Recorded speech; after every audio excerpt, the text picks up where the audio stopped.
ئەحمەد شەڕح تورکیای بێهیوا کرد. نهێنی سەردانەکەی هاکان فیدان و گفتوگۆی لەگەڵ تەحریر شام ئاشکرا دەبێت. دوێنێ بۆ یەکەم جار هاکان فیدان وەزیری دەرەوە خۆی گەیاندە دیمەشق.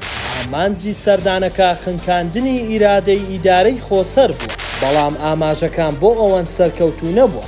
ئەحمەد شەڕح ئامادە نەبووە هەسەدا وەک تیرۆرست بناسێنێت. لەم بارەوە ڕیاض دەڕار سیاسەتمەداری ناسراوی کوردی سووریا و هاوسەرۆکی ئەنجومەنی سووریای دیموکرات مەسەدا لە نوێترین لێدوانیدا سەبارەت بەو سەردانەی بەرپرسانی باڵای تورکیا بۆ دیمەشق زانیاری ئاشکرا کردووە و دەڵێت سەردانی وەزیری دەرەوەی تورکیا بۆ دیمەشق بۆ کۆکردنەوەی کۆدەنگیە بۆ دژایەتیکردن و لێدان لە هەسەدا لەلایەن دەستەی تەحریر شام بە سەرۆکایەتی ئەحمەد شەڕح.